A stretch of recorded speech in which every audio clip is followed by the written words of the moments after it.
December 52. Yeah, very joyous occasion for my family, I think, as they told me, yeah. When I come home from hospital, I was reared at Walker Street Redfern on the corner of Kettle Street. My childhood was spent there up till I was married. It was a Department of Housing house, which was actually a duplex, upstairs and downstairs of 2 tenants. Ours was a 3-bedroom. Mum had 5 children there. Mum and Dad both came from the area. My mother came from Waterloo. My father's people came from Baptist Street, Redfern. Actually, they originated from The Rocks. My grandmother's people, culture was Aboriginal. And yes, I had a wonderful childhood there in Redfern. People were poor, but they were honest poor. Dads were drinkers and gamblers, and mums were hard workers at home. If they worked outside of home, they managed to get home and always be with their kids. It was a lovely childhood. We mixed with all people, especially our neighbours, and our extended family was very dear to us as children. My nan was only down in Alexandria because she'd moved from Waterloo when my mother was older. So we could walk down to Nan's because we didn't get buses or that. We had to walk. We were poor. And I love walking down there with my young uncles and aunties at my nan's house because she had a family of 10 and my sister's only 18 months younger than my youngest uncle. So he was like a big brother. Then the people in the street were so friendly and warm because my mother has always worked in the community helping people, and they used to always come into our house, and we had extended uncles and aunts. My mum had helped a lot of young children, teenagers in particular, and we always had people that had a disability of some sort. It might sound funny, but we had characters in our house that, you know, was Uncle Charlie was supposed to be injured because his mother fell off a trapeze. That was the best excuse my nana gave to us, and they all laughed because he was well known in Surrey Hills and Redfern. He wandered into different houses and joked with the kids, and everyone loved him, old Uncle Charlie. But kids of today, if they seen him, would be horrified because he was untidy, didn't speak with the correct English, wasn't handsome, but all the kids loved him. And then there was Johnny Smith in his 20s that had a problem, was about a 14-year-old in the mind, but we were told to look after Johnny. That's how it was. We all looked after one another in our area, and that's how I think our area really had the strength, was in the people. We had a Santa Claus every year. One of our neighbours dressed up as Santa Claus, Mr. Lawrence. We had the drunks in the park my mother used to make sandwiches for, and old Hank was an old local resident and died because all the people put money in for a plaque on the seat where he used to lay down drunk. There's no good. You're talking about your family. What was your maiden name? My maiden name was Makin, M-A-K-I-N, which, you know, we make a joke of at home. With all our culture, we've got a Jewish last name, English Jewish name. And, you know, my father always said there's a bit of everything in our family. My first, you know, it's Gillian. My middle name's Elizabeth because when my mother had me, she didn't name me, my auntie named me. She won the chance to name me because it was a choice out of a hat. So that's how my mother always named the kids, actually. But I've always been called Gilly anyway by my dad. So, yeah. What are your earliest memories of Redfern?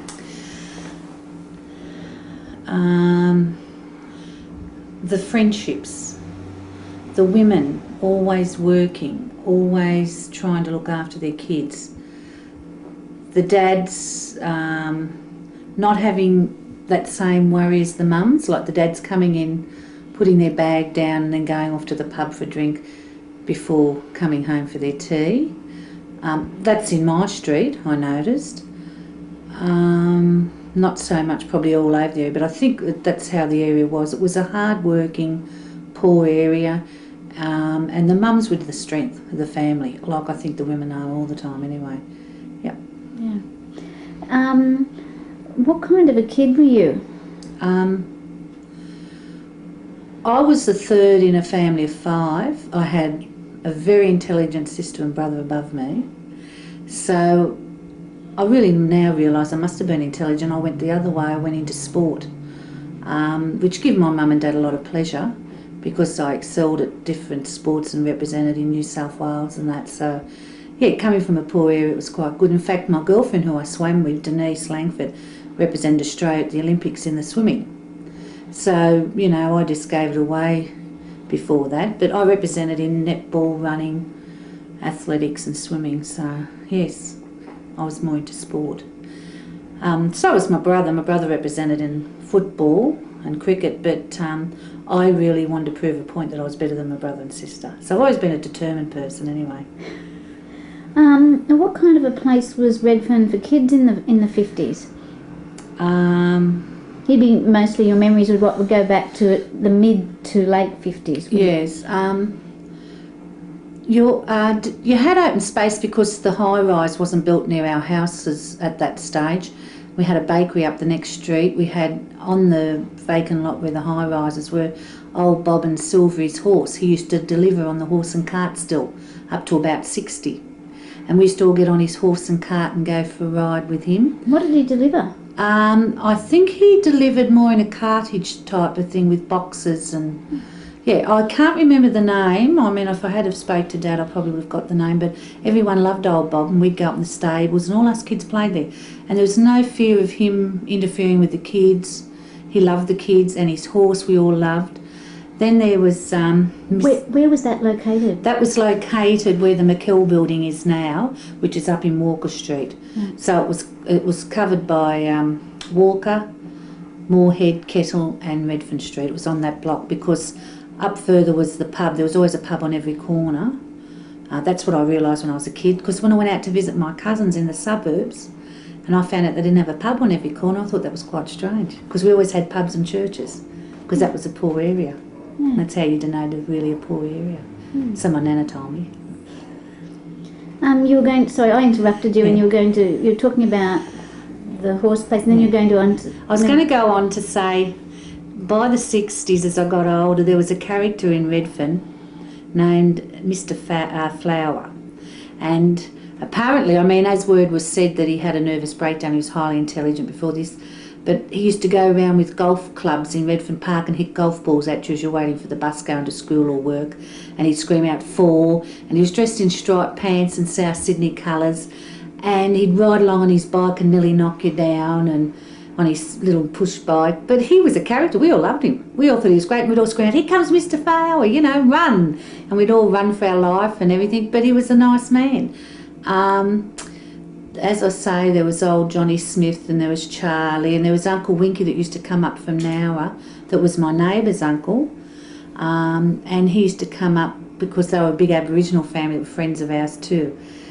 And he'd come up and see us and we'd all be talking, because Uncle Winky was a lovely man. He was very handy. He'd fix up all the painting jobs my father couldn't do and all the other fathers. Very helpful, lovely older man. I'm trying to think. What was his name? What was their Winky. name? We only knew him as Uncle Wink. That's all. And he'd take us out on trips. We'd always go to Botany Bay because Sunday afternoon the pubs or clubs weren't open, so my dad was sober enough to walk us down there. We'd walk some days. It's none of this get in a car. We'd walk to Botany Bay from here and we'd have our swim, because it's all wrecked now, it's all been dredged and that for the airport, but it was lovely out at St Joseph Banks, and we'd swim and the sand was as white as anything and the bottom of the seabed was beautiful, and we'd walk home. How long would it take? Oh, it'd probably take us an hour and a half, 2 hours. Wouldn't worry us, because as we were going along my dad would tell us all the different plants and why this was this, and if we said we're tired, he'd say, "Well, aren't you lucky you got legs? Other people couldn't walk." And we all thought, "Oh, geez, aren't we lucky?" We was always told how lucky we were. So, yeah. And we'd take all the neighbourhood kids with us that wanted to go. So, yeah. Sounds like fun. Yeah, we did. We had fun. If you were to describe your family, what would you say? What sort of a family do you come from? Compassionate, honest and humorous, yes. And loving, I should put that in too, but compassionate we've always been told. My nana, my great-grandma was blind with diabetes and my nana had it. I've got it myself and my mum had it. And my nana used to always stress to us, if you can't look at another person and think, well, how would I feel in the same position, you're not much of a human being. You've always got to put your hand out to help people. And we were reared like that. And not to take too much of anything, always leave the table wanting more, so there's more to go around, and just little things like that, yeah. In your family, who controlled the finances? My mother. So what would happen with your father's pay packet? Well, my father would come home and leave her money, I remember, on the ice chest and then on the fridge. And she'd get really cranky because she always said it was never enough, because Dad always liked to have a drink. But she worked too. My mother always did little jobs here and there to make extra money for us kids. What sort of work? She worked in a sandwich shop for years over in Redfern Street. She worked at Ever Ready shift work at the battery place. She worked cleaning at the Department of Main Roads, and then she finally worked for the council as a cleaner, and then she went to be a chef at Meals and Wheels. So she did quite well. I mean, she always was in work because Mum was a really top worker and a lovely person. And that's outside her community work that she did for nothing for everyone. The thing I love most about her was when she used to go and feed a lady that was dying of cancer the soup and look after her, and she always had someone she was doing for, Mum, even though she had us. And what was your mother's name? Betty Lewis, before she married my dad, and she was Betty Makin. There's a book about her, and she's done pictorials before, and she's got an Australia Day award, and yeah, she's done very well, actually. I mean, I really admire my mum. I was lucky to have her. She was handsome. Yes. You're talking about the community work your mother did? Yes, she started up night child sitting for sole parent mums, young mums on their own that couldn't get out and they were getting very anxious with their children. So Mum started that up where they'd mine them of a night, Friday and Saturday night, to give the young mums a night out. She started up the home visit support scheme for people that were aged that couldn't get out or had disabilities. She started up the Australian Assistance Plan with other members and community people. She's done so much. Helped with the South Sydney Blind Group and Friends. I just couldn't. I think it's just so numerous I can't think. Oh, she was on the Darwin Cyclone Tracy appeal. She always made sandwiches for the methos, we all called them, in the park. We felt sorry for them. Always doing something. Always doing something. Always on school committees and committees at kindy and things like that. Yeah, she's a very strong woman. So all on top of her paid employment as well. So when, you know how you say your mum, you know how you say your mum controlled the finances, really what you're saying is she ran the house because your dad, that's right, he only gave to the family what he wanted to give. That's right. He gave to his family what he thought Mum could manage on and the kids, and he always liked to have a bet and a drink. And the funny thing is, I never hated my father for that. My father gave us a lot of his time. Like even when he was full and had come home, he'd never hit my mother, never abuse her, and we'd be doing handstands in the kitchen and he'd be clapping, and because we never had TV. We weren't even with TV till really late in the 50s, because we always sat at our neighbour's house if we wanted to watch any TV. But we always had to sing and dance in the kitchen and make up stories because that's what Dad was like. He always wanted us to do that, and we loved it. And it was always a family night. Every night was a family night with us. So you sounds like you had a very warm and loving family life. And I slept in a double bed with my two sisters. And when I tell people that now, they say, "Oh," I said, "I loved it. I cuddled into my big sister's back and my little sister cuddled into my back, and we used to tell stories, and my dad would lay on the side of the bed and tell us always a nighttime story before we went to bed. No matter how drunk my father got, he always come in and told us our bedtime story. And he always fed us breakfast every morning to give Mum a rest. He always got our bowls and fed us breakfast. and he always washed our hair till we were around about 7, till we got too old, he said, to wash our hair. But he always washed our hair and put the flannel over our eyes so we didn't get soap in it. Did all those things. Took us out and told us about plants and insects and birds that shouldn't be touched, and you don't keep parrots in the cage because they're natural animals, like they're Australian natives and things like that. Sensible things. And was told about the environment by our dad then. That's why I'm not surprised people worry about the environment, because my dad was always environmentally conscious, you know. And that, and fishing, he would never take anything off the side of the rocks and that from Botany Bay that was too much, you know, because he said wouldn't be enough for anyone else. It's got to go round. Yeah. And were your parents religious? My mother sent us to Sunday school and Dad did every Sunday, and I loved it because I used to win all the, you know, little games if we had racing in the hall or anything. My elder sister loved it because she loved reading. She'd read even the Bible. She was so bright, she'd read anything. My brother hated it. He hated it. He'd run on the bloody altar part and do anything he wanted to get out of it. So when he turned 11, he started to say to Mum and Dad, I'm not going. So he hid away from the bus picking us up. But I really believe, yes, Mum wanted us to go, but I think that was the time Mum and Dad could spend talking to one another. So I think there was a method in their madness. Now I've got older and had my children, I think, well, those 2 or 3 hours Sunday morning must have been lovely for them to be without us kids, you know. So we all went, yes, all went to Sunday school. Well, where did you go? We went to Redfern Cong till that burnt down. That was a real big exciting thing. That was Redfern Cong Congregational Church opposite St Paul's, which is now the Greek Church in Cleveland Street, down near Regent Street. And that burnt down a really big fire. That was all big news and we thought it was great. Then we went down to Alexandria Congregational Church and that wasn't the same. They were more upmarket people than us.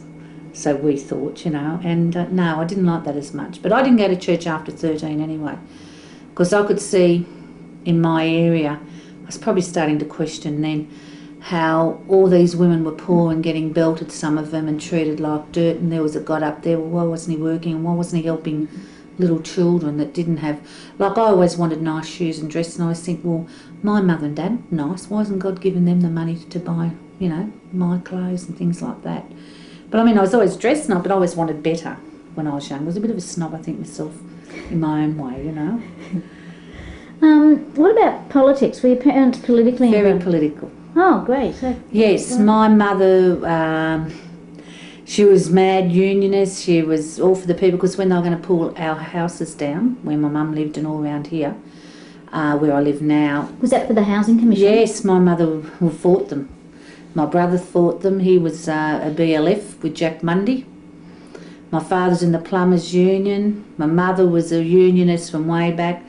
No, we were told, you don't let any boss stand over you, and you work, but you make your conditions are right for you. Yes, very political, very political. Were they, can you remember any campaigns? They were involved in the campaign to try and stop Save the Houses, yes. Woolloomooloo and The Rocks, my mother supported. My brother supported, what was that forest with the saving over the North Shore, the people? Kelly's Bush. Yes, Kelly's Bush. A couple of the roads going through, my brother very strong with the demonstration. Plus I demonstrated with them for the dole payments, keep the dole payments to the young ones, you know. Then we went to Canberra and demonstrated about the third runway. I was down there with my mum and my That's sister. been more recent times. Yeah, and then...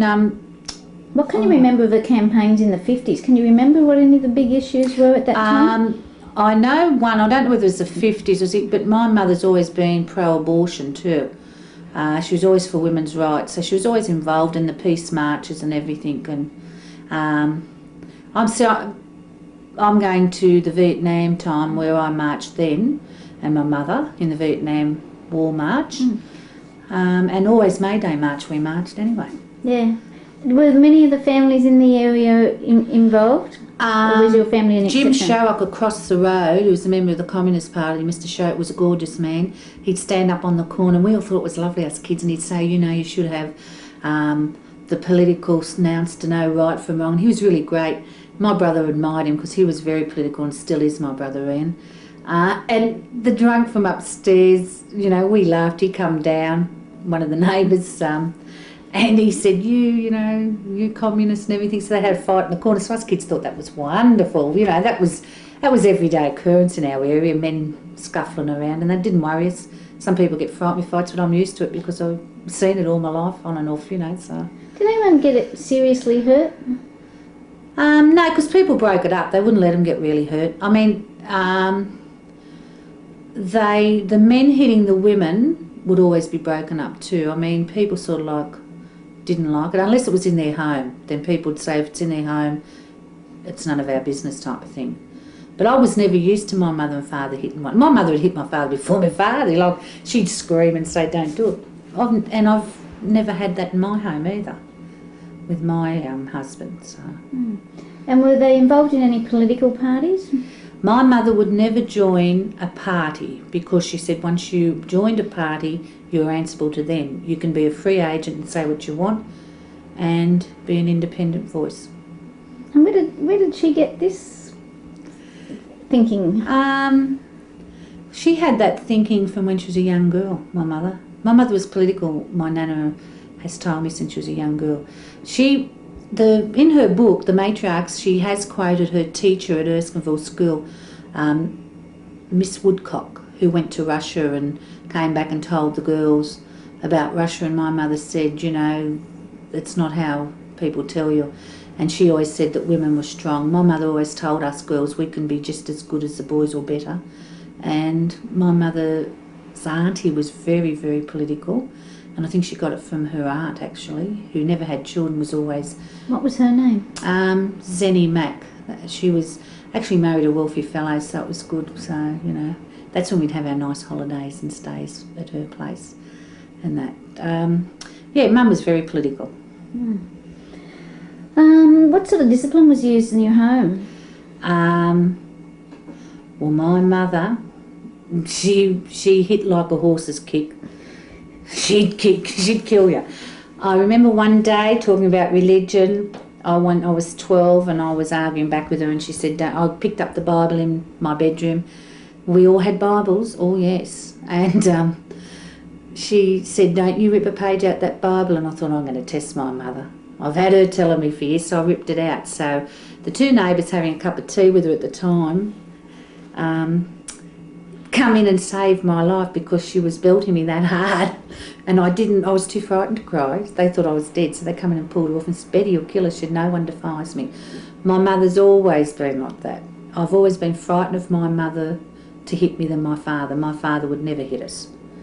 It's been Mum. Mum's always, you know, made the rules, and we always abide by them after we got a belting especially. But yes, she could hit hard. And the rules were pretty consistent?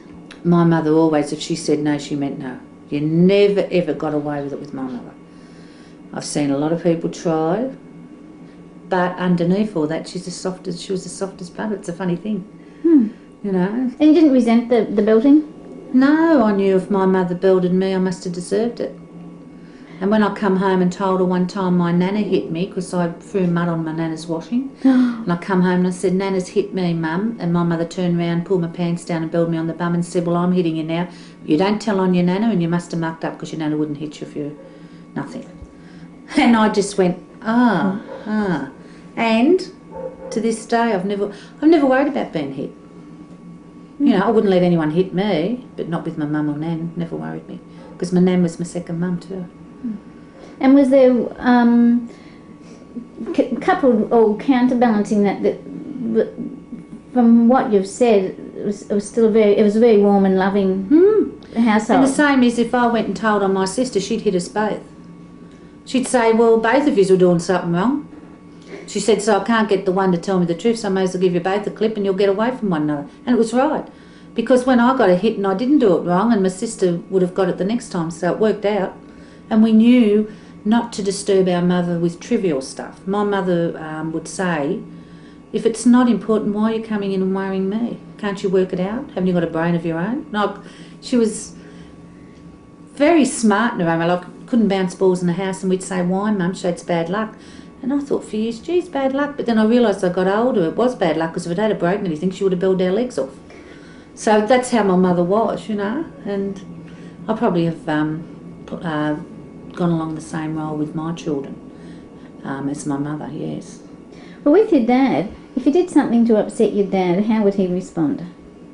We didn't do anything to upset our dad. That's the funny part. Like, I don't know, because he was always joking, and like he always loved the Marx Brothers, and when they were on a channel of a Sunday afternoon, I remember as I got older, around about 11 and 12, we all watched that. We all loved the Marx Brothers, and we all loved all the, humour and everything.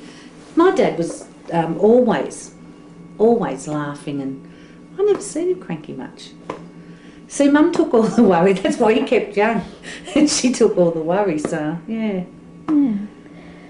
Were you expected to contribute toward the family in any way? Yes, when we worked, we had to pay our board. Was that at what age? I went to work at 14. Oh, gosh. Where at? I worked at the local supermarket because I didn't want to go to school. I was going to be expelled. I was a bit of a rebel in my teenage years, and I was going to be expelled from high school because I started wagging school. And my mother got a letter. I thought I'd intercept it before she got it. And she got the letter and went out to school and found out I hadn't been at school for a month.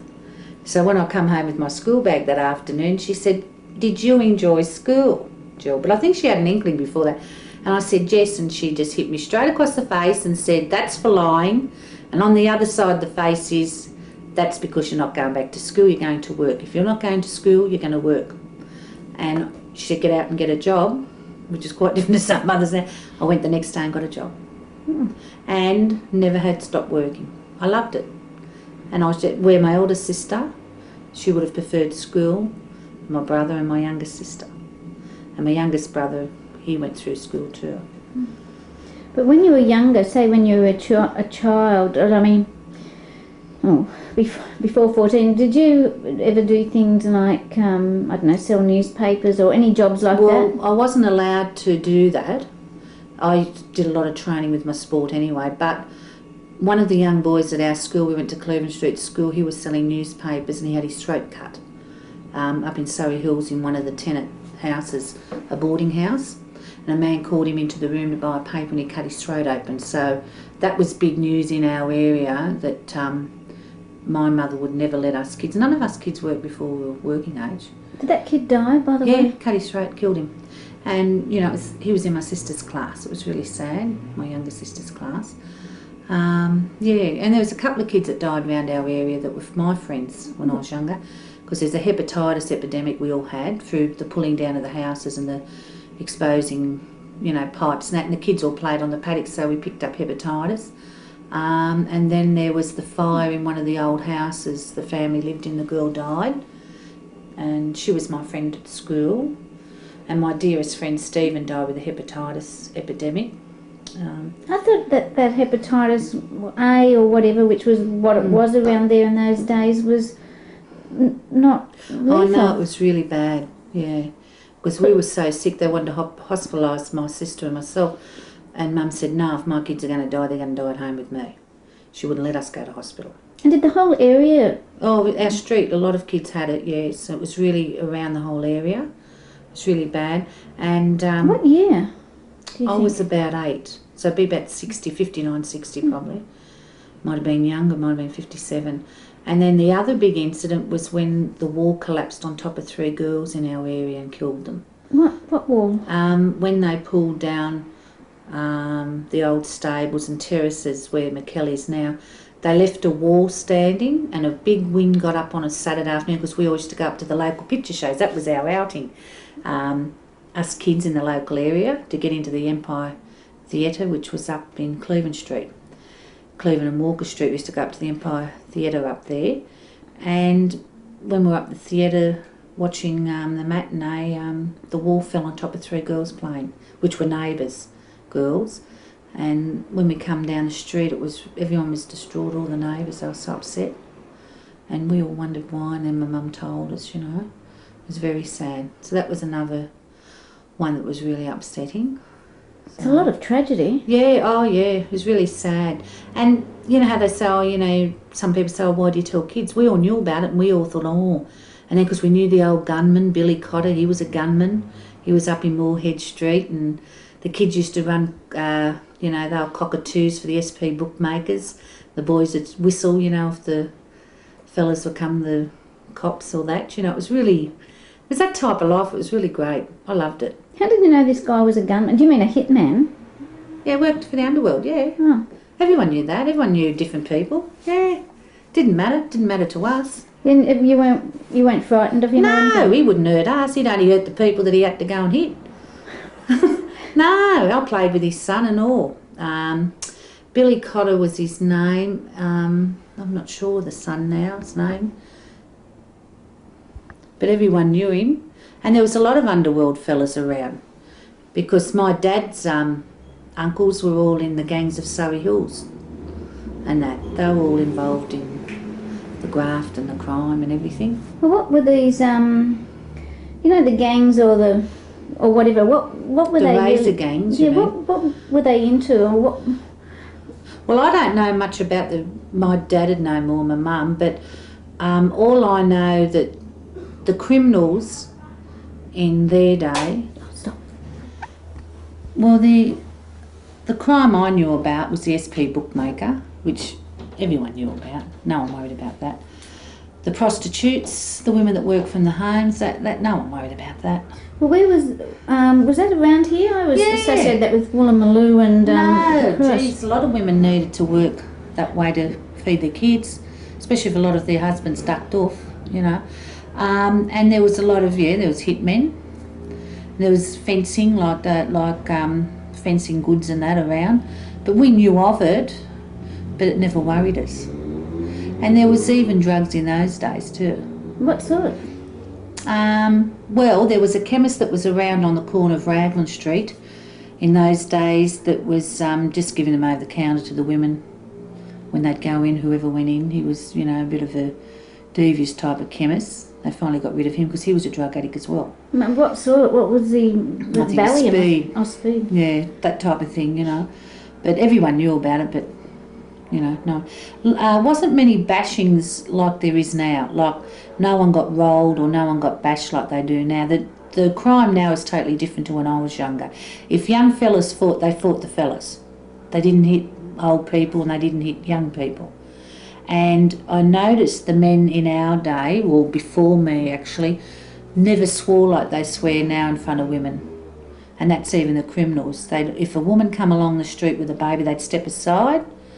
And if the women come along with the kids, they'd step aside and they wouldn't swear in front of them. But that's all, I don't know, I think that's just gone down. Mm. Would you say that in terms of the crime, that the crime was sort of, like in terms of break and enters and that kind of thing, was that more done outside the area? Like they didn't do it to people? Oh yeah, they wouldn't do it to the locals. If they did it to the locals, it was usually a family member that's done it. Right. And that's been caught once or twice too. When someone's gone on holidays, their family, in-laws of that family have come in and knocked off their joint. Yeah, that's the only thing. Yeah. But they more or less roll a warehouse outside or, take other people's money from outside the area. Because everyone knew Redfern people didn't have much, but now the trendies are down Redfern East. There's a lot of things to take down that area. Because this area is still a workers' area. Yeah. And that, because of the Housing Commission. Because Waterloo's the poorest suburb in Australia, when they've done statistics. It's one of the highest unemployed and the highest sole parent number, and people on benefits. So, you don't want to rob them. Mm. Going back, when you said that a lot of, or some women supported their family with prostitution and the men taking off. Was there a lot of the men taking off in that time? In our street there was 1, 2, 3 that I've known of. As I say, known of, you'd see your dad come into the house one day and the next day kids would say, our dad's gone. It was nothing you heard, and we'd say, And then I remember one girl saying to me out the front one time, because her mother took in a few friends, to keep the family going. She said, my mother's got more boyfriends than your mother. And I come in crying to my mother. I was real upset. I said, Mum, so-and-so's mother's got more boyfriends than you. Why haven't you got any? She said, get outside, you silly buggers. She said, you should be happy I haven't got any boyfriends. But that's because I was a kid. I thought, that was terrible. My mother didn't have any boyfriends. Yeah. So, it was like that, our area. And that wouldn't have been run by pimps or anything like that. That would have been just an informal thing. Yeah. It was no organised. I mean, if there was a brothel in our area, I didn't know about it. And well and luck to them. I mean, we need all the brothels we can, get. I think it's wonderful to have the women servicing everyone. I really do. We need it. Might make it safer. Yeah, well, I think it should be run under the government, which should be a lot better. Well, what did the family do for fun? As I said, we went to the Empire Picture Show of a Saturday afternoon. Why didn't you go to the Lawson? Oh no, that was too far for us. We went up to the Empire. That was Cleveland Street. That's only straight up Walker Street. Oh, right. Yeah, that was closer to us. Then we'd go to the City Mission on the corner of Redfern Street and Walker Street. That was the City Mission Hall, which is now the nursing home. What would you do there? Oh, it was all just for girls. Doing tunnel ball, captain ball, sewing, girls' club. It was wonderful. Cost you nothing. Was that run by religious people? City Mission, City Mission people. Did they have a religious message as well? Yeah, they'd have prayers and that. And all religions went there.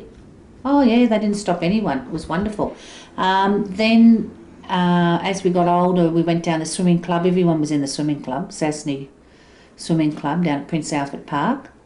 Then Coronation Park had a netball side, a union side, an athletic wall in that.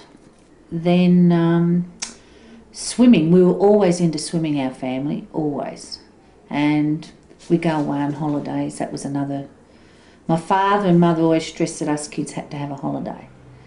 And every Christmas we'd spend 4 weeks away up the entrance. Oh, well, where would you stay there? Well, my nan-in-law lived up there by then. My great-grandfather moved up there when he retired, but we didn't stay at his place. But we had relatives and we'd get a house otherwise, so yeah, it was lovely. But that was when the entrance was nice. Now it's overcrowded and all polluted, actually, so... And it wasn't, I suppose in the 50s they had a bit of boom economy in terms of everyone could work. I mean... Oh no, Dad was off in the late 50s, 60s with the building game being a plumber. Oh, right. Yeah, he was off for a while. And then again, another part of the 60s, till he got his permanent job with the health department. Right. Yeah. Yeah, you could always... These days, like, for people to afford to go away for a month, it'd cost the earth. That's right. But my mother... I don't know, she did it, she always managed.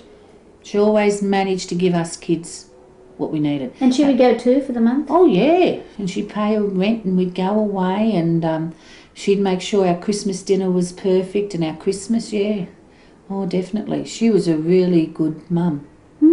Yeah, excellent. Was it typical of the neighbourhood that other kids would go away for a holiday? Nah, were you exceptions? Nah, we were exceptions.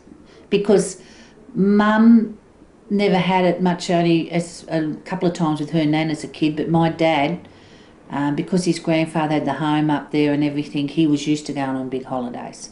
So he made sure his kids, he said, they've got to have a holiday every year. Yeah, so that's how we read, yeah. In the evenings, you've mentioned this a little bit earlier, the question is, what would you typically do in the evening? Sing, play games. Tell me some of the songs you'd sing. Well, we'd sing church songs from Sunday school, and we'd sing ones my nana would sing to us, or like there's only a shanty in old shanty town. Bill Bailey, won't you please come? All of them, yes, all us kids sang them. I don't know them. What other ones were there? Then you'd sing Meet Me in St. Louis, The Birth of the Blues. My mother and all of us, we all sang. My grandmother used to walk around her house singing. My mother walked around her house singing. And I do in my house, and when my son-in-law moved in, he said, you always sing, Jill, don't you? I said, yes, because I've been reared to sing. I mean, my voice isn't any good, but we all sing. And I always sing in my house, yes. Yeah, sounds nice. And what else? Okay, you would sing. We'd play games out the front, handstands, splits, jumping over the fence, tag, cocky Laura, come across. And you'd have someone out in the middle and you had to pass them without getting tipped. Then you'd have relays up and down the street with other kids, hopscotch. Then we'd go over the park. Well, you know, it wasn't dark, we'd go over the park. Or we'd ride Silver the horse with Bob leading him round. Yeah, we had all sorts. So, but that would you have to be home, like by dark or something like that? Oh yeah, we or tea time. Yeah, we always had to come in for our tea. And then after tea, on a summer's night, we'd play on the front lawn till about 7:30. But us kids were always early bed people anyway. My father and mother always put us into bed early because Mum said her and Dad need to talk when he was, even though he was a bit drunk, to be on their own for a while. So we were always in bed by 8:30 at the latest. And then Mum and Dad could have their talk, and we'd get up always at 6 anyway.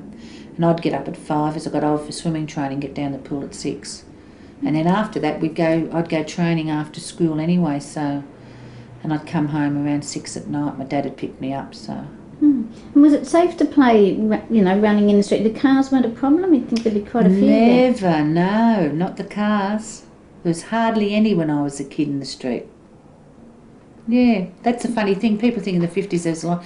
Not in this area. I can name the neighbours that had a car. I'll count them.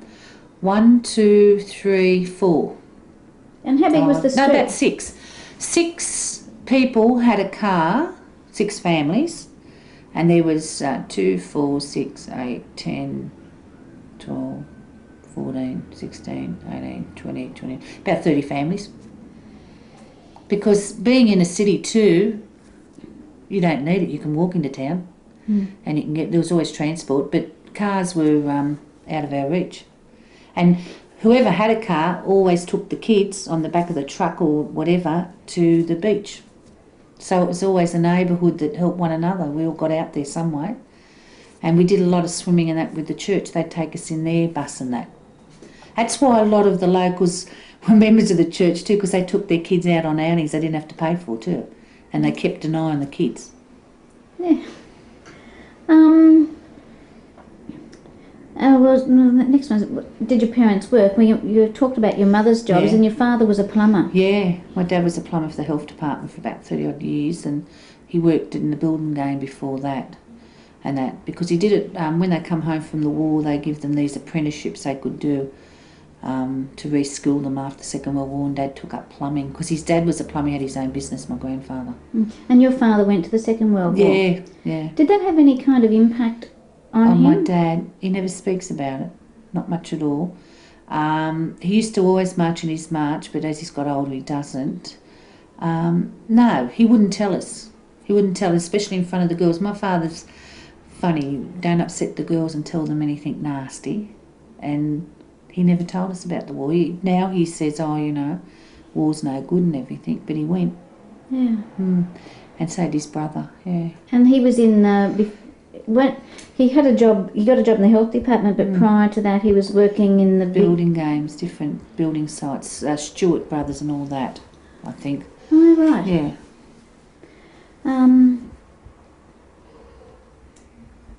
Did they like their work? Did they like to work? My dad did. My mum was lucky. She got on with everyone. So whatever job, my mother always got a position that was always like in charge, or, you know, in charge of a group of staff. She just always seemed to have that personality. And were they involved in the unions? Yeah, my mum, always involved, and my dad. My mum was the strongest, I think, out the two. Can you remember any long sort of big industrial campaigns, and when they were on strike and when you didn't have money or anything? Yeah, Dad, when the plumbers union went out years and years ago, I can't remember what time. What was it over? I think it might have been over because in the building game in those days, if it rained, you never got paid. And you were more casual person, and you never got paid public holidays and that.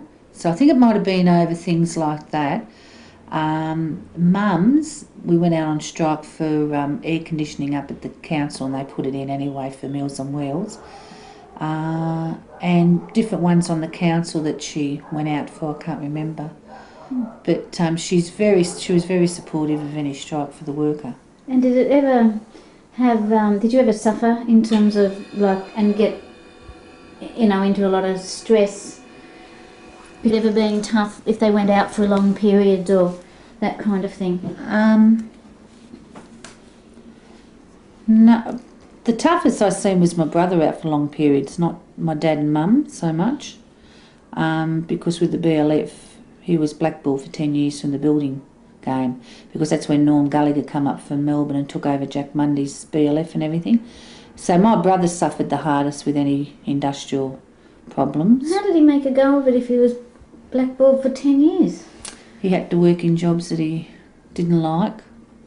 And then after that he went back into the building game, yeah. Because... how can they blackball them? They can. The government can. So, and that means that... It was done by the builders. They wouldn't employ him on anyone that was doing buildings, wouldn't employ him because he didn't go over to the BLF with Norm Gallagher and Steve Black. So, so that was the one I can remember. I can't remember anything else with Mum and Dad, actually, because we never went without. So whether she was borrowing off my grandma all the time, I don't know. And were the family supportive of your brother when that happened? Oh, yeah, definitely. My mum and dad and all of us. Because Mum had... they came to my mum's house from... Well, we can't prove that it was them, but they come there brandishing guns and, we want your son and all this and, yeah. That other Norm Gallagher's Well, mom? we're thinking it's them. We can't definitely say, but it seems likely it was. So, yeah, there's a lot of problems. It was a pretty tense time, I think. It was very tense. Can you describe your mother's working day? Well, Dad give us breakfast. Mum would get up around about 7. She'd hang out all the washing. She didn't have a washing machine at that stage when we were little. She washed over the bath or in the copper. She'd hang out all the washing, clean the house up, or she'd usually clean the house in the night when we were in bed, do all the washing up and then go off to work. She usually worked between 10 and 2 if she could. Come home, put the tea on, get the washing in, clean around the house again, get all our school clothes laid out ready for school, cut our lunches and start off again. Yeah. So what time would you get to bed? Oh, I don't know, because we're always asleep. So she mustn't have got to bed too early. Yeah.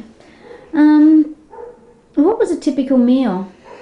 We always had potatoes, we always had cabbage, and we always had our veggies, and we always had meat, because my dad loved his meat.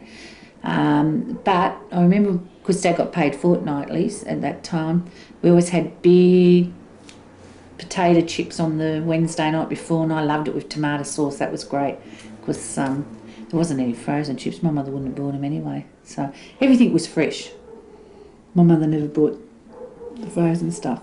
And when you had sandwiches for school, what sort of sandwiches? Unsliced bread that was sliced in when I was little, and as we got older, had sliced bread. And she always, I loved banana, so she always gave me a banana to peel and put it on my bread. We never had tomato because that was soggy, so we'd have Vegemite, jam, peanut butter, lettuce and cheese. And it's a big white sliced, wouldn't it? Oh yeah, because we wouldn't eat brown slice or no. But we always had fresh rolls too, because the bakery was up in Moorhead Street. And they had it was a funny name, Lovely's Bakery, and it was lovely. And I used to eat all the crumbs off the counter when I was getting served, and my sister would slap my hands because I'd put my hands down and pick. I must have always going to be fat, because I went like that with all the crumbs and I stuck them in my mouth. And she'd slap my hands and say, stop it, because she was such a lady, my older sister, and she kept a figure too. Was there a variety of fruit and veg? You know, these days you can just get anything at any time of the year. I didn't know half the darn fruits when I went to these exotic fruit shops. We had oranges, apples, bananas and pears, and some cherries at Christmas. That was a big thing to have cherries at Christmas. And watermelon I knew about, but I never liked it. Never liked watermelon. I like bananas, apples and oranges. Oh, and peaches, because my dad had a peach tree and a lemon tree. Dad always planted, you know, vegetables and things like that, so we had all the fresh veggies, spinach and all that, so, yeah. Yep. You know, before, we just wanted to go back, how you said you spent a month wagging school. What were you doing? Well, I was running around with a couple of other girls, and we were seeing boys but weren't doing anything wrong. We were going into town, going on, like getting on trains and not paying fares, like the kids do now, but not belting anybody, just sort of like, it was all wonderful, and I thought I was so grown up. But I had a bit of trouble in my teenage years, because previous to that, when I was 4, I was assaulted by a man in a park in Redfern Park, actually, and it was very traumatic, and they said when I got to my teenage years, it sort of like was how I was reacting to it, because I didn't have counselling in those days like they had now. I think that was probably good why I loved my dad and mum so much, and they were supportive, because as I got older I asked mum, and she said, yes, that happened to you, and it was in the paper and this and that, and they'd arrested him and put him away, but his wife or whatever came to mum's door and said, you know, he's an ex-serviceman, why are you charging him? And my father went outside and said, well, I'm an ex-serviceman, but I don't bloody hurt little kids. They get off our doorstep. So everyone in our area knew, but everyone was so supportive for my mum and dad and me. And I never really realised till I got older, and it came out, so. But what, was it in the middle of the day? Well, actually it was funny thing, my brother's 2 years older than me, he's 6, and my eldest sister's 6 years older than me, so she was 12, right? So, 10. And as I say, when you talk about cars, our streets when I was little were very narrow. They're not as wide.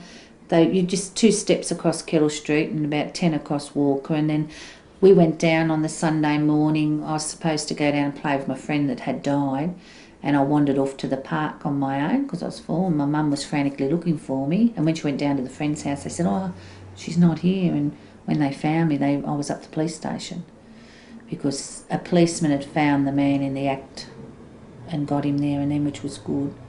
So my mum was horrified and very upset. He did this on a Sunday morning in yes. public? Yes, that's right, yeah. And was he raping, trying to... Yes. So, yeah, so that's why, you know, I always feel for the women and the young girls and boys that have been assaulted, because I know how they feel. So that's the only upsetting thing I get, because even if I still walk through Redfern Park, I think, oh, geez, it brings back a bit of memories, and you've just got to live with it and deal with it the best way you can, which I do have counselling now for it, you know, so. How did it affect your family? Well, Mum had said that Dad had a little bit more to drink, like got a bit more drinky-fied after it. I think Dad blamed himself, actually. And I never realised till I was at Mum's funeral, my auntie said, your father will be happy you're here because you're so much like your mum and you're your dad's favourite. And I thought, oh, I'm Dad's favourite. And then I realised, well, Dad would want to protect me because I was his daughter that was hurt, you know. And he always made excuses for me, and I never realised. My brothers have been very protective. My eldest brother has always felt guilty about it. I don't know why, because he was with me in the park, you know, because he went over to the park and he didn't stay with me. He ran with his friends, and I think he thinks he was probably to blame, even though he wasn't. My eldest sister gets every time it's mentioned, she cries. My youngest sister doesn't cry, but she gets very upset. And my youngest brother, I said to him one day, gee, Steve, you know, I feel so stupid that it happened to me, and I feel I'm not very sane at times. And he said, I think you're the most sanest person I've ever met. He said after that, he said, you're wonderful, Jill. So the family have always been supportive, but it has affected my children with me. With my son, I never give him the cuddles that a boy should have had. I've never been a cuddler anyway after that. And my relationship with my husband has never been, as you'd say, a real romantic sexual relationship, because I can't feel that way a lot. And my daughter, I was always so overprotective of her, and wouldn't let her go and sleep at people's houses much and have a lot of contact where men were involved, like fathers of the girls and dancing with boys. I mean, even though she's a mum now, you know, it has affected my family life and myself because I'm not one to trust men even now. I'm still a bit wary of men. I mean, did this guy just come out of the bushes and sort of grab you? And no, he had a dog actually and said, come and look at the dog, and I thought it was lovely little Australian silky terrier, and I walked over and that's when he took me into the bushes. And that, yeah. So as my nana would say, after that, lolly shops for children and dogs and animals, that's the best way to get them in. And that's a devious person that has them, you know, like when little children get caught into bushes and that. And I never used to pick up on it, but that's what my nana was meaning all the time. But my aunts and uncles were great too. They were very good to me. I never ever had a problem as a child with anyone else. That was someone outside the family. And possibly that's why I dealt with it, you know, pretty good, because it wasn't a family member. I was very lucky. yeah, it wasn't a friend either. No, that's right. Okay.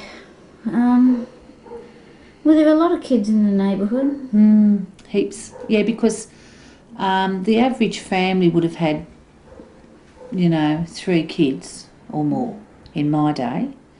There was some with 2, but most of them had 3 or more. We were, as I say, in a family of 5, but then we had extras in the house. Like if it wasn't cousins, it was friends. We always had a full house. Always our table was packed. And if it wasn't with kids, it'd be with adults. So yeah, always big households. I can't understand people not having lots of people in their house. Like I always have people in my house too.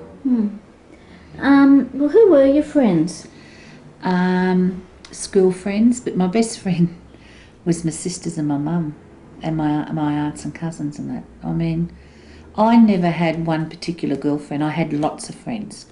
I've always been a person that people want to be my friend.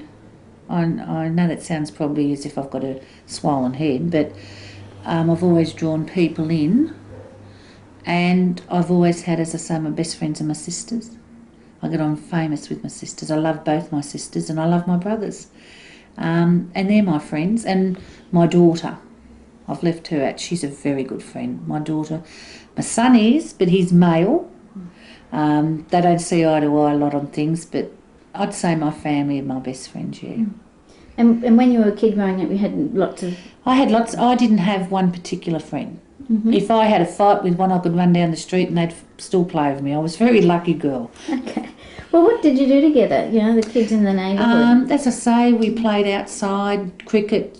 I even played football. I went over to Redfern Park one day when I was about 11 and I had a costume on with a pair of football boots that my brother grew out of, and I tackled the boys and all. I thought I was wonderful.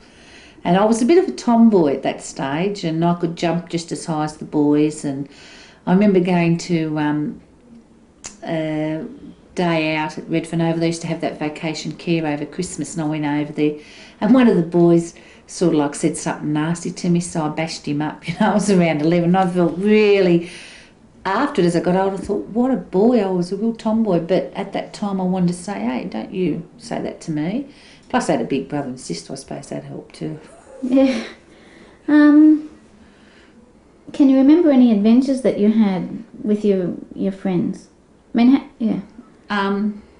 What, going out and getting out of the area, you're saying? I don't know. Jim. We never went out of the area. It's funny. Like, to go to Chippendale or over to Surrey Hills was like the end of the earth to us without our parents.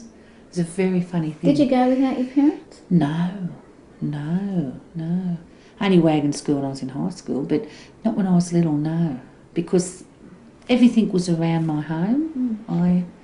No. You know, the attack, did that, for you as a kid, did that make you more homebound, if you like? Probably did. Probably. I mean, I was one that get out and talk to people, but I never ventured a lot away from my mum and the family. I've always drawn on my family.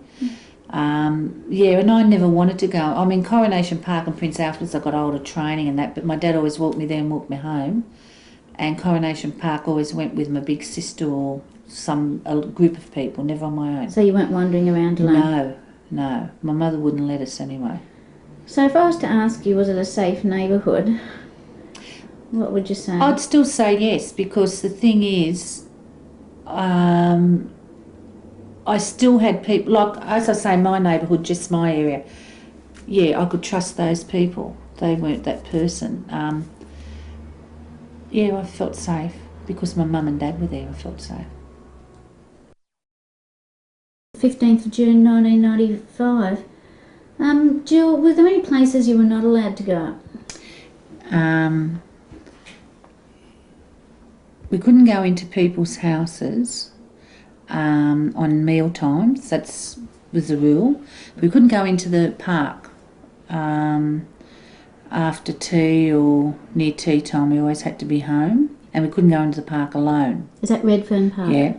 And we couldn't go outside sort of like the boundaries of Redfern, Young, Phillip and Elizabeth Street. We had to stay there unless we went with an adult or an older brother or sister. So yeah, so we were kept inside the area. Did you have any toys or? Toys, plenty of toys, plenty of books, plenty of toys. What were the big fads or whatever at that time? Bride dolls, and for girls, skipping ropes, hula hoops, jacks,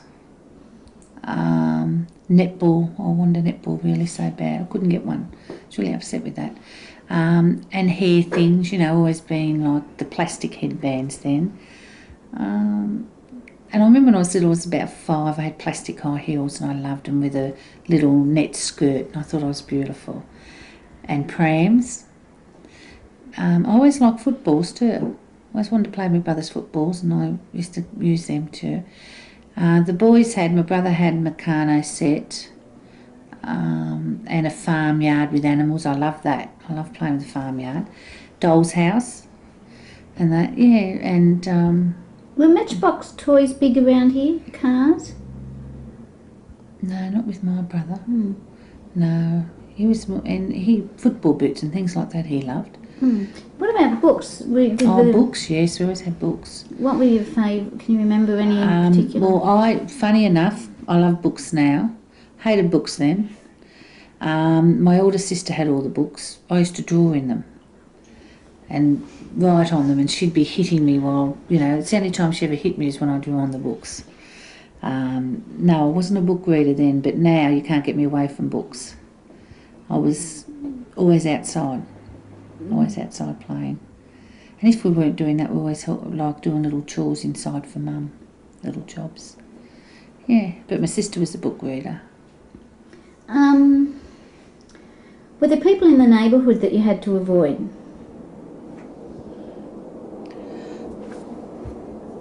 No, not really, no. Not people that lived in the area, no.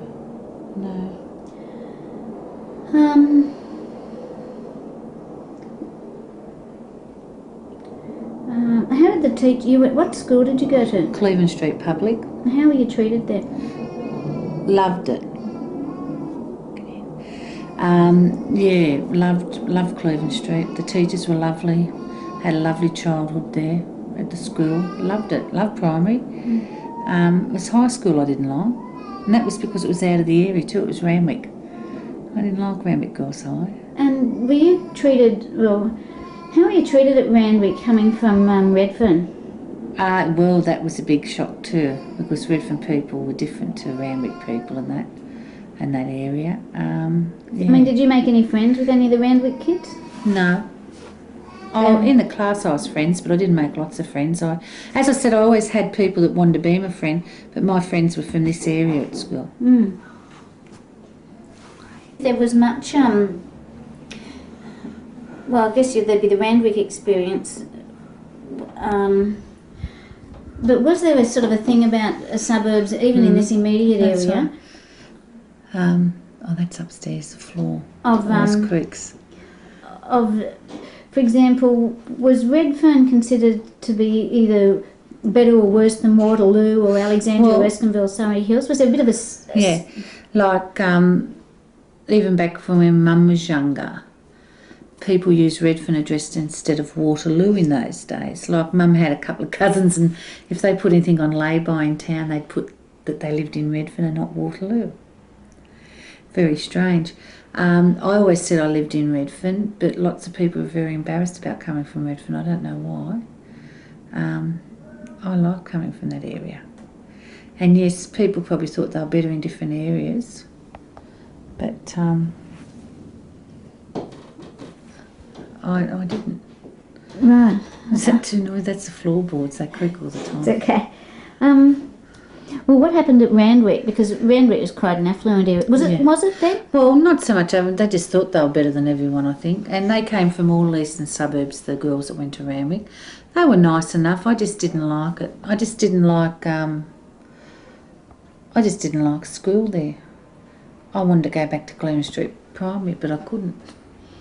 And that was because I'm not even a person to travel much myself. I don't like going out of the area much. Well, how aware as a kid were of the outside world outside the area? Oh, we knew because my mother and father always talked about things, and we had a map of the world on the back of the kitchen door, and we all knew the geography of the world, and we all knew, about why the sea's there, and atmosphere, and why we need oxygen, and yeah.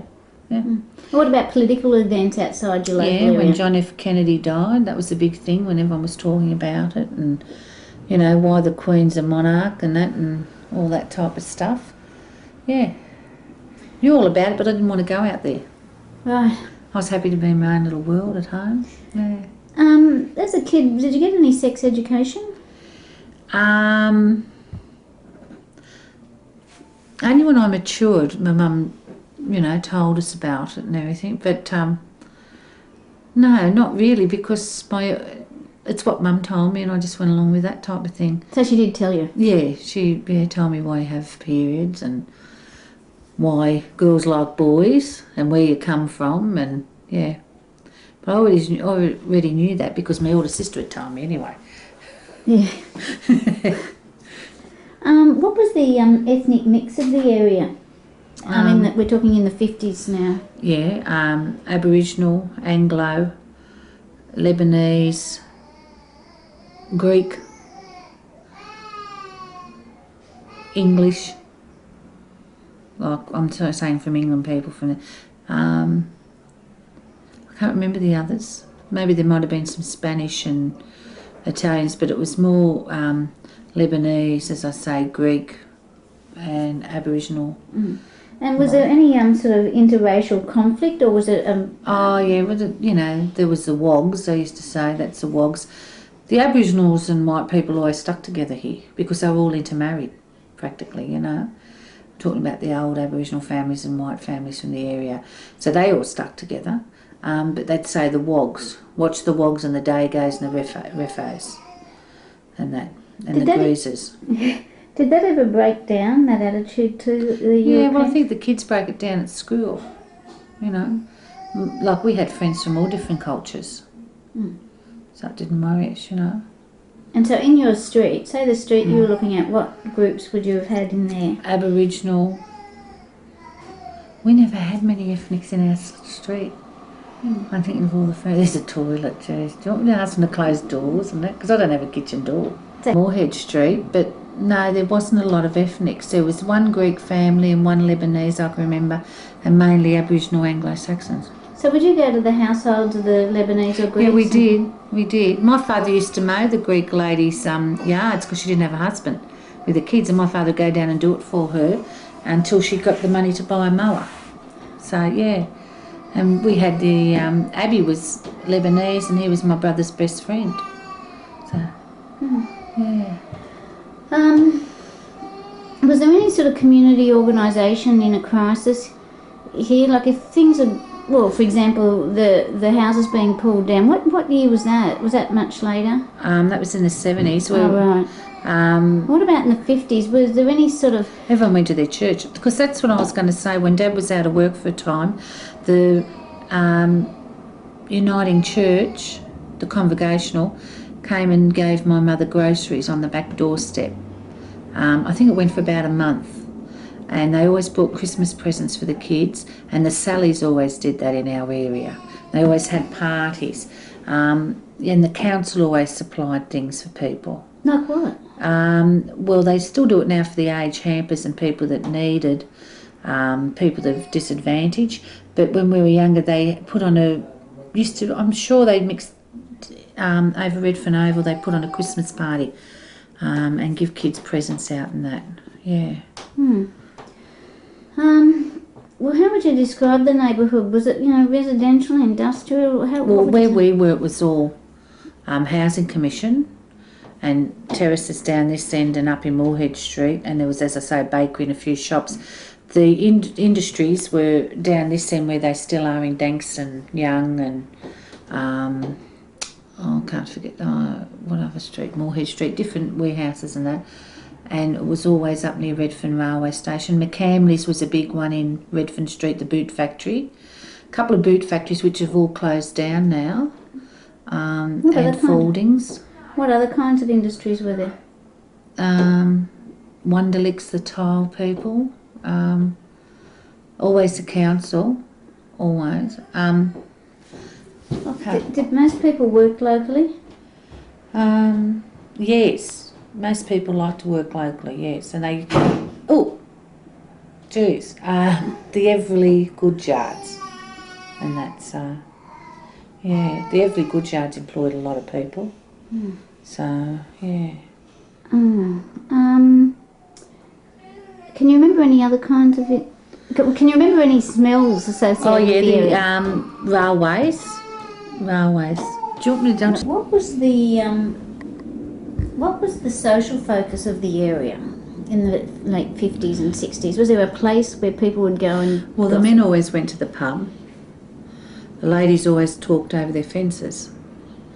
Or we went down the swimming club, or they'd talk there, the mums. But, yeah, it was mainly neighbourhood meeting at my mum's house, neighbours' houses and talking, the women. And the men was pubbing, yeah. Did the women ever go to the pub? There were some mums that did. My mother never did. Did the women have to go into a saloon or pig pen? Yeah. What was it? Yeah. Oh yeah. Like pig's pen. What would they call them? The wine dots. Yeah. Who would call it that? Oh, people. That was just men? Talking. Men and women sometimes, yeah. And they'd say, they go in there to shell their peas for tea and. Did they really? They was asking... Well, they did. Some of my nana's friends shelled their peas on their knees while they were having their beer in the afternoon at the pub. Because it was a corner pub, it was that close. And yeah. And they'd meet other women there, That's I guess. Right. Yep. I guess that was before frozen peas. That's right. Did they go with their hair in rollers and scarves? Yeah, over a lot of them, yeah. Especially the pommy ones. Like, I can remember when I went up to the Norfolk Hotel with my girlfriend, her mother was drinking in the ladies' bar or ladies' saloon or pig pen or whatever. And I went up and we stuck our head at the window, and I thought it was so wonderful that her mother was sitting up with the schooner glass thing or pony or whatever. My mother never did that. And she was talking to her mother, and her mother's eyes were rolling, and I thought, oh, isn't she real, gay and laughy and everything, lipstick all on and everything. And 2 weeks later, she'd run off with someone else from the pub. So actually, I was glad my mother wasn't like it. Yeah, women in that sort of, like Big Pim and I had a look, had all the rollers in their hair, yeah.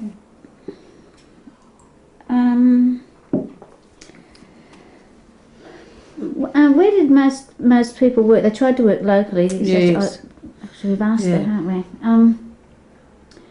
What were the main businesses in the area? The big ones, there was the boot factories. Yeah. Federal Match was down Alexandria Park. The brewery, the glassworks, Wonderlich. They had all big businesses around here, but they've all moved out or closed down. Well, where did people do their shopping? Oh, at the corner store, because you could tick up at the corner store. You can't tick up at Coles. And you tick up and book your groceries up and pay them each fortnight, the same as a butcher. And that, tick up at the paper shop. Yeah, everyone ticked up. You'd run a book. You'd run up and say, Mum said, can she put so-and-so down on the book till she gets paid? And if you didn't pay, you're in big trouble. Yeah. Because you'd lose your supplies. Right. Exactly. Can you remember, that's what we ask about smells. What smells do you remember of Redfern, the 1950s? Everleigh Street goods yards, horse manure from Silver the Horse. Let me think. The grass cutting, I always remember smelling that from my dad, and that in the park grass. The fountain factory tomato sauce smell. And Faldings I could smell, the other building where they had all medical things and that. Well, the incinerator's only been later, so yeah. Was there any employment available for kids? Yeah, you could work in the local shops or in the boot factories and that, and in factories. I always picked up the young ones for jobs, yeah. They'd be about like at 14 or so. Yeah. What about younger? Well, no, that was slave labour. That's right. The 50s, what, if you sort of close your eyes, and what image comes to your mind, like a sort of the area? What's the image that first comes up?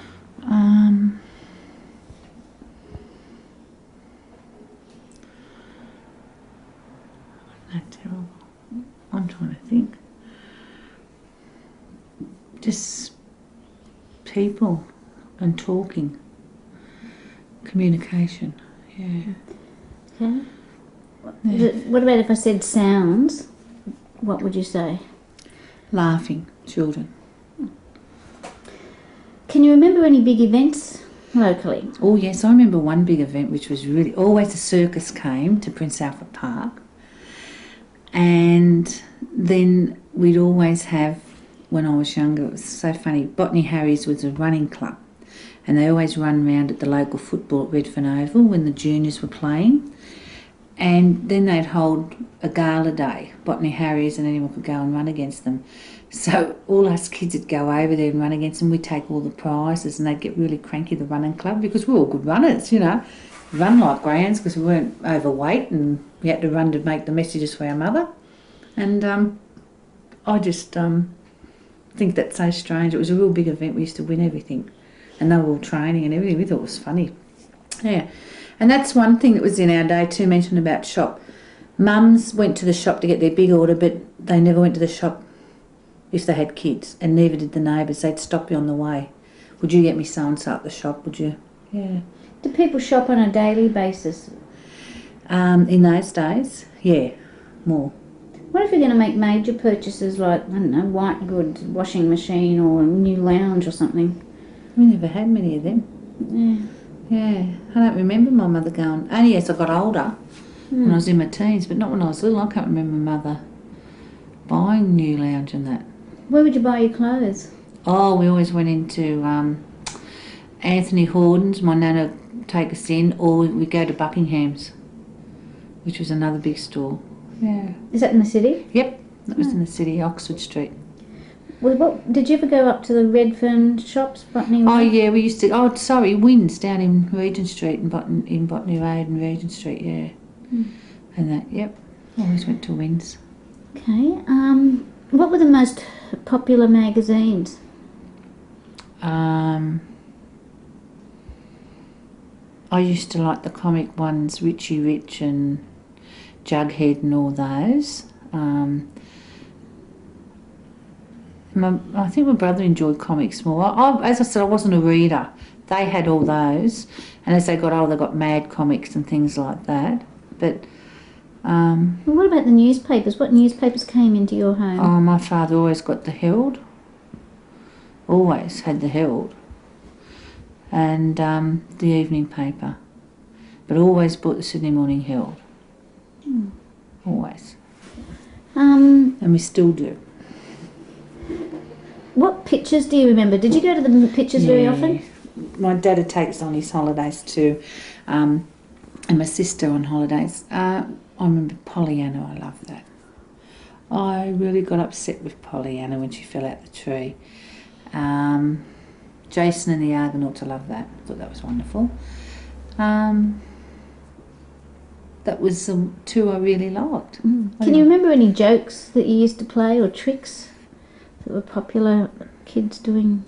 Oh, the tricks we did was with the yo-yos and the hula hoops. All those tricks, I love them. And ball tricks and like handstands and holding, staying up the longest and Catherine wheels and splits and all that. Yeah, that was all our tricks. And jokes, we just had family jokes, yeah, always. More ad-lib jokes in our family. You know how at schools, did you have a thing, a subject called physical culture? We didn't have, we had physical education, not culture. Yeah. Can you remember anything about, I'm looking at rituals, things that were done? We used to have to march every morning at school. March and have God Save the Queen. Did you send the flag up the pole? Yeah, every morning. Salute had to march around, yeah. And drink milk. We always got bottles of milk every morning at school. Yeah. Can you remember any way that you celebrated, say, Arbor Day? Did you celebrate Arbor Day? I don't remember Arbor Day, didn't matter. I like Cracker Night better. Empire Day was my day. Because we all got half a day at school and I love that. And we go home. It's a big thing, Empire Day, and Cracker Night was a big thing. My brother used to get all the big double bungers and everything. I was terrified of them, but he'd have them in a little bag, and then everyone would share the bonfire down in Kettle Street on the paddock. And, we had a lovely time. Wasn't nice when they threw a lighted bunger into all the bags and they all, went up. We all screamed, but, yeah. And who built the bonfire? Everyone brought wood down and everyone added to it. Especially the big boys in the teens, they all set it up. It was good fun. I loved it. Can you remember anything about Wattle Day? Yes, I know Wattle Day. Yeah. What was that? You just had the Great Australian Wattle sing the song and that. And, there's the Wattle Day and that's the national flower of Australia and all that, yeah. But it didn't worry me much. I liked the half-day ones where there was always going to be something to enjoy yourself after. I knew the wattle and I knew Arbor Day was a nice tree and all that, but it never worried me that much. Did you ever have to get involved in things where you had like hundreds of kids or lots of kids doing sort of mass displays and maypole dancing and... No, our area wasn't like that, our school. Our school was, we had actually a first grade rugby player was a teacher years ago, and we had a very good teacher, an athletic fellow that was very good at athletics. We were more of a sports school. Our kids in our school were more into sport. Right. So you never went to any inter-school things like at the showground where they put on we went into sport. And, we did, the choir went down to Sydney Town Hall and sang. I was in that, but that was all. Can you remember anything about taking the pledge? No, that probably was even with that mass one at the showground, my mother did that. What was that? That was, she represented George Street School for back in, must have been the 30s. She went out and did all mass exercises and that for the one of the kings coming out or something, I think, or Duke of Windsor or something, I don't know. Yeah, she did all that, gymnastics and everything, but not in my time. And the other thing I remembered with our school, which I thought was great, I loved the uni muck-up day when they'd come past our school and we'd see them all mucking up and dressed as doctors and had blood coming down their thing. We'd all clap them. Our teachers took us out to watch that. What would happen? Well, it was a muck-up time for the uni, and they'd be breaking up and they'd go along Cleveland Street down from Sydney Uni, and they'd be on floats and they'd have stethoscopes and they'd have all different things, and all us kids would be clapping and laughing, the teachers would be laughing, but that all changed. That never, kept going when my younger brother and sister were there. So how long did that go on for? Oh, that was when my sister was at Clevo and then me, and there's 6 years between her and I. That's the 50s? Yeah, that's right. And it stopped? I'd say probably 60s, mid-60s, yeah. Or probably before, but it was great. We loved it. Yeah. Really good, yeah. What major changes did you see? The houses being pulled down and more flats going up, high-rise, which was very sad. I hate the high-rise because there's no room for the kids to play, and it's very impersonal, I think. The factories closing down, shifting of industry, shops closing, old people moving out, new people moving in with more problems, health-wise, psychological, money-wise, and and there's a lot of influx of new migrants too. They're probably finding it difficult to settle in the area too, the Russians and just different cultures. I find the Russian people have their own little group because there's a lot of them that's come out over the last, say, 3 or 4 years, and they probably need to fall on their own people to stabilise themselves in the area. So, yeah, it's a whole cultural change in the area. Were there any changes that you particularly remember and can attribute back to the 50s? Any 50s, 60s that from around 1960? Yeah, the whole area with the Department of Housing taking over changed old people in terraces out and shifted other people in. Like they destabilised the whole area when they did that. Were these elderly people living in Department of Housing? No, they were people living in terraces like I live in, but they weren't redeveloped by the housing, and they just pulled them down and put high rises. So those people were shifted out to the west, and they moved people in that weren't used to the area, and so it was a problem for them, and it was a problem for the people they shifted out. It was just a whole mess up of the whole area. So it was very sad, actually. And the change from the 70s, late 70s, early 80s and that, has been the trend is going into Redfern East, all the professionals and that in the early 90s. A whole different change to what we're used to, With that, in the Housing Commission, when did that happen when they moved the people out? Was that the 60s? 60s, yeah. And how did the people that you managed to stay? Yeah, well, we were here anyway. They were going to pull us down in the 70s and we fought them. But, a lot of the people that were renting to private landlords, they were told, you live in slums, you're best to go into a nice, clean place. But they were used to that area. They shouldn't have been shifted out. It was sad. They sold them, they brainwashed them. And they brainwashed them so that they went willingly? Yeah. Well, they might have had a couple of fights with some, but they just, and people didn't want to fight the Department of Housing. They were a bit frightened then, Well, how did the community react? What was the community response to it? Was it individuals or did the community come together? Well, the community came together more in the 70s, not in the 60s. Do you reckon that was because of what they saw happen before? Yeah, that's right, yeah. I think that's what made them get up and fight more. Can you remember any local characters? Yeah, like I said, Mr. Flower, Hank in the park, old Charlie, Winky. Who was Hank? Was he the... Hank was the old alcoholic and that. And he used to wear a crushed velvet frock. It was so nice to see him in it. And my daughter used to cry, Lisa, because he had very bad veins. And she'd say, Mum, those men's legs are going to fall off, aren't they? And he'd be so drunk. And he used to go and file up at the legal centre for me. He was a very kind man. I went there one time to the legal centre and took a friend up there, and there he was filing away in the filing cabinet with a crushed velvet frock, backless, and hadn't had a wash for days. And he was saying to him, stop arguing, and fighting, and he was filing away. It was lovely, and the students accepted him up there and the lawyers. So. Well, how long was he around for? Oh, about 10 years. At the 70s? Early 80s through to about, could have been 79 through to about 89. He died. Sad, really, Yeah. Abortion. Can you, thinking back to the 50s and 60s, I keep doing this to you, but were you aware of abortion? I wasn't aware till my cousin told me my mother had one. And I said, what are you talking about? Because I was about 13. She said, your mother had an abortion. My mother told me. That was my mother's sister.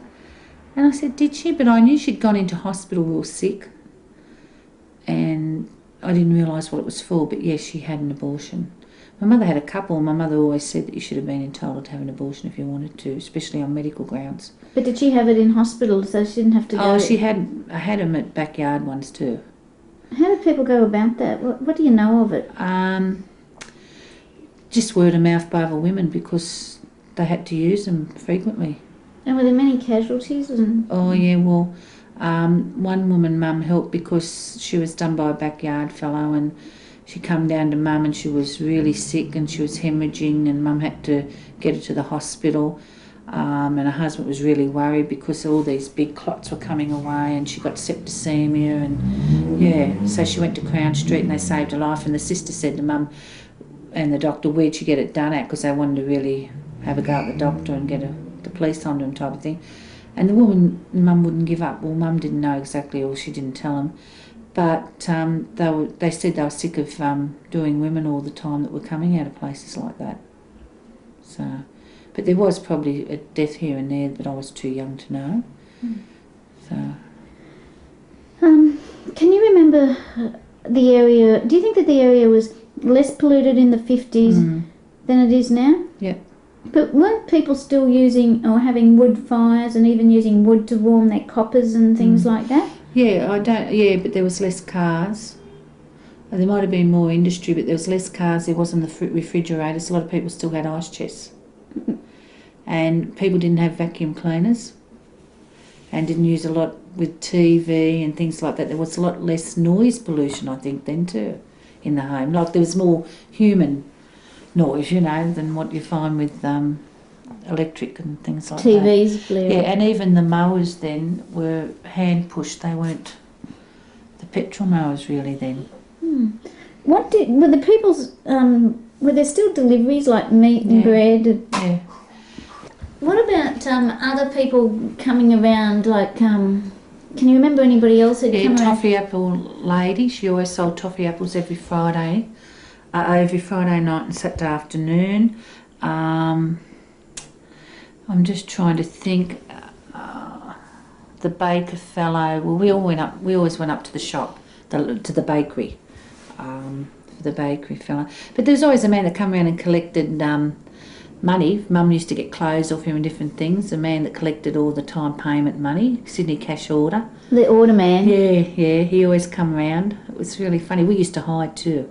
And there was always the TV licence man we hid from when we did get a TV because we didn't have a licence. So things like that, yeah.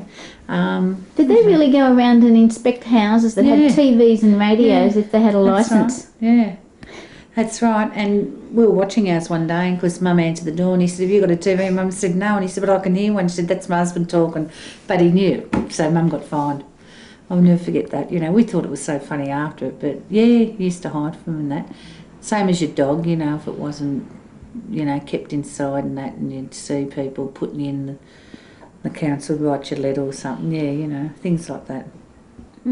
What sort of things would you buy from the order man? Oh, Mum used to buy sheets and nice dress because there's always a wedding in Mum's family because there's so many people.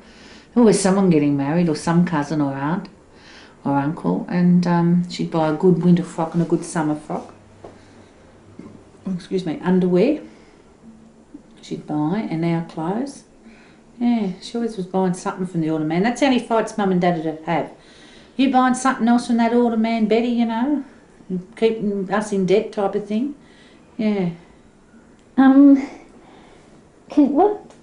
you remember of common illnesses that kids would get? Yeah, like a bad cold coughing, right? And runny ears, sore ears. A lot of accidents, always. The boys were always, jumping off things and cutting their... Oh, and you never went to the doctor for cutting yourself unless it was really, really bad, like I had my scars and that. But that you'd always be cutting your feet because you never wore shoes on the weekend and that. Never worried about shoes. What do you mean your scars? Oh, well, I had... I cut my throat on the spike fence of the terrace houses here. I was climbing and I landed and just ripped my throat open. I got one on my back where I landed at Redfern Oval watching my uncle play football. One time I rolled down and there was a beer bottle cut and it cut all my back and that open and my hand was all cut open. We all, you never wore shoes or anything like that, and, you just used to run around and they're the things that happened to you. God, and what happened when you cut your throat open? I had to go to hospital and that, yeah. Which hospital? Always South Sydney local hospital. They were excellent. They always stitched me up. And they keep you in a bit? But I was coming out and doing it again, as Mum said, couldn't stop her. Or my brother was the same, he was always cutting himself and everything. But everyone always had an old sheet ripped up and around their foot or their knee or something. Never went to the doctor for that. Never. God. It must have hurt. It did, it hurt. I got stitches. I got about 15 there, and I got 20 in my back and about 9 along here, and my wrist I cut open, yeah. And this was just playing and having good fun. Yeah. Silly fun. Well, do you remember any deaths? Oh, we've talked about that, Yeah, haven't we? had deaths, yeah. And that's sad. Hepatitis. Yep. What about polio? Did anybody get polio? I can't remember anyone with polio. That's a funny thing. No, I can't. Whether anyone did, I don't know. But I can't remember anyone saying it or my mum telling me. Can you remember any of the politicians of the day? 50s, 60s? I remember Whitlam was significant what happened to him, but that's why I was older. Yeah. No, not really. What about local aldermen and people like that? Older women? Oh, Mum would know all them, and Dad. No, I was too busy being a kid then. Can't you remember your parents talking about them and Yeah, saying probably that? did, yeah, but I never took much notice then. Okay. Well, what impact did the car have on your lifestyle and on the area? The car. And when did it start having an impact? When they widened Walker Street a bit and the cars were coming down, we couldn't play our ball games like we did across the street. And the dogs were getting hit because we all had a dog, and they'd run out, and there was no leads then. You didn't have dogs on leads then, they just run around mad. And we started to realise, geez, you better be careful because someone will get hit here. And then one of the neighbours' kids got a leg broken. So, yeah.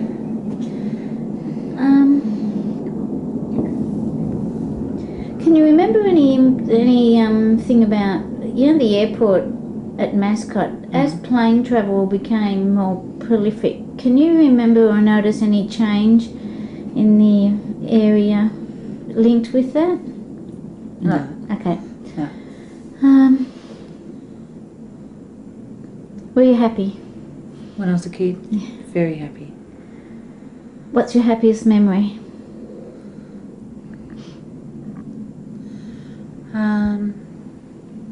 As a child, I think my happiest memory was having my birthday because it was Christmas Eve, and in those days the cake shops closed a couple of days before Christmas and never opened till after New Year's. It was my nana making a cake, especially for me on Christmas Eve, and all our family, all my cousins would be there Christmas Eve because we'd be handing out presents, and having always a beautiful Christmas with my family. And that's at Nan's with all the family, and then on Christmas Day at our house with all our friends and family. So, yeah.